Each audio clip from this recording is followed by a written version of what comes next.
이제 본문 내용을 살피겠습니다. 먼저 주말 본문 내용을 보면 히스기야 왕의 아들로서 므낫세 왕이 세워집니다. 히스기야는 이름 높은 선한 왕이었지만 아들 므낫세는 가장 극악한 왕으로 정평이 나 있는 이런 관계입니다.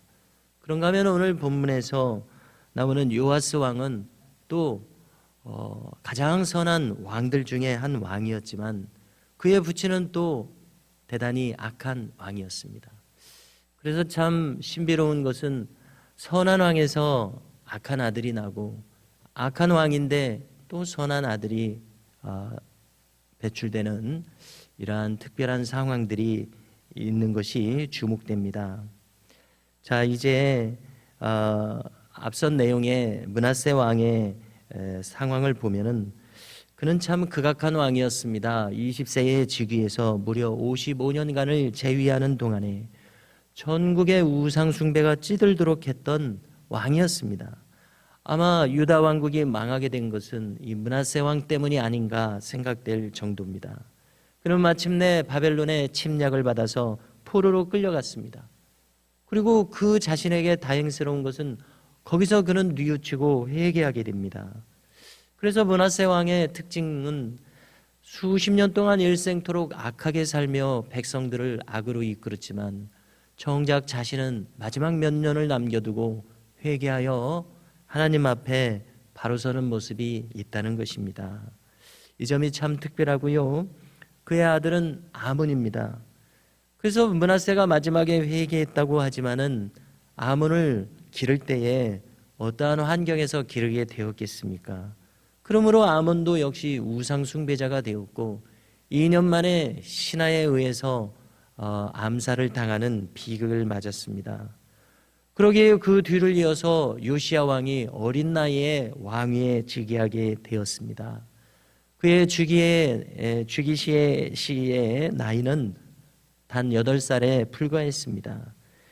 이제 8살에 즉위한 요시야 왕은 31년간이나 재위합니다. 아직도 젊은 나이입니다. 아직도 30대의 나이에 그는 이런 죽음을 맞이하게 되는데요.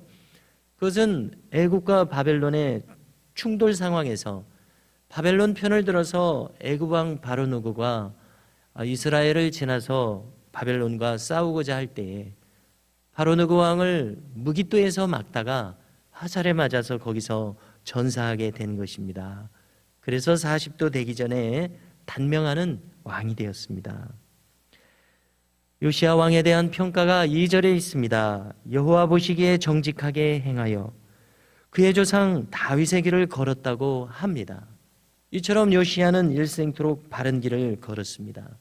그리고 그가 걸었던 신앙의 길이 자세하게 소개되어 있습니다.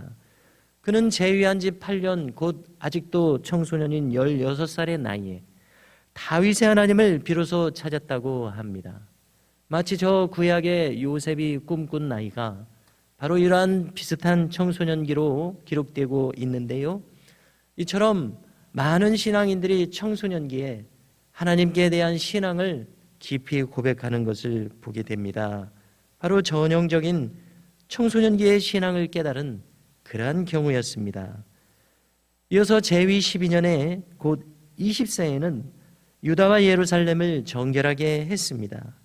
그 전국에 가득한 산당들과 아세라 목상 55년 넘게 이렇게 세워진 우상들이니 얼마나 많은 우상들이 있었겠습니까? 그것을 다 제거하는 일을 요시야 왕이 합니다. 바알의 제단들을 헐었습니다. 그 제단에 높이 솟은 태양상들을 찍었습니다. 아세라 목상 등 각종 우상들을 빻아 아예 가루로 만들어서 그것을 제사전 하던 자들의 무덤에 뿌려버렸습니다. 또 그것들을 위해서 섬기던 그 방면의 제사장들의 뼈를 제단 위에서 불살랐습니다. 그래서 우리나라에서도 다시 무덤을 파헤쳐서 벌을 주는 것을 부관참시라고 하지 않습니까? 마치 그와 비슷한 상황입니다. 이 땅의 둘 자들이 아니라는 의미이겠지요. 이렇게 해서 유다와 예루살렘을 정결케 했습니다. 이어서 므낫세와 에브라임을. 므낫세와 에브라임은 북왕국 10지파의 가장 강성한 지파들입니다. 그래서 므낫세와 에브라임이라고 하면 북왕국을 대표합니다. 또 시므온은 유다 지파의 지경, 이 남유다에 속했던 지파입니다. 그래서 지파의 경계가 사라져서 존립이 어디 있는지 알 수 없는 그러한 지파입니다. 유다 지파와에게 흡수되었다고 할 수 있는 시므온, 그리고 납달리는 저 갈릴리 지경입니다.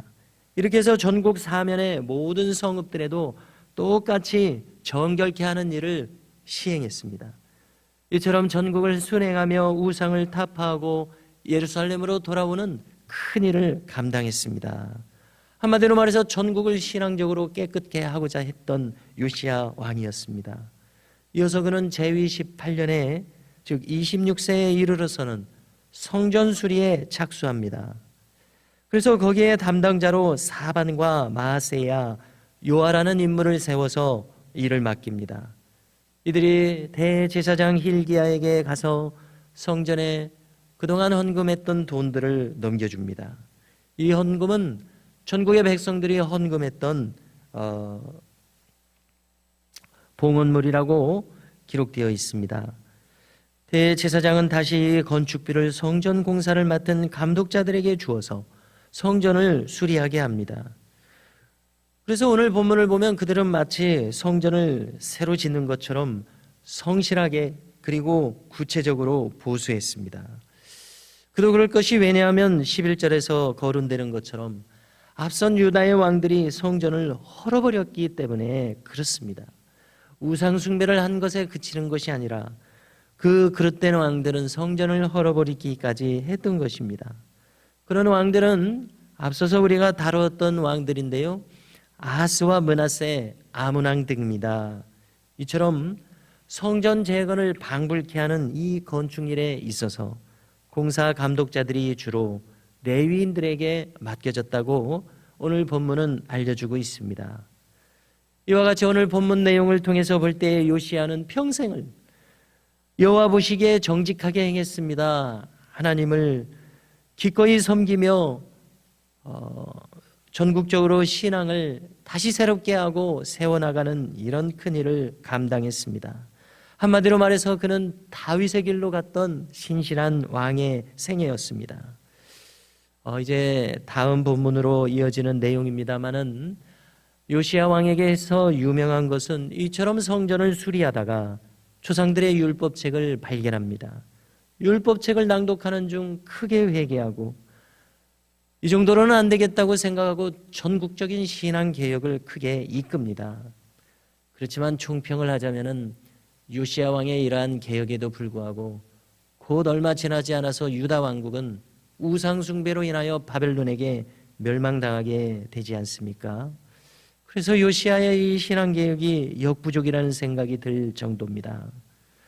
오늘 본문을 통해서 우리는 유다 왕국의 앞선 몇몇 왕들에 대해서 생각하면서 그 왕들은 처음에는 하나님을 잘 섬기다가도 마지막에는 변질되는 일들이 많았습니다.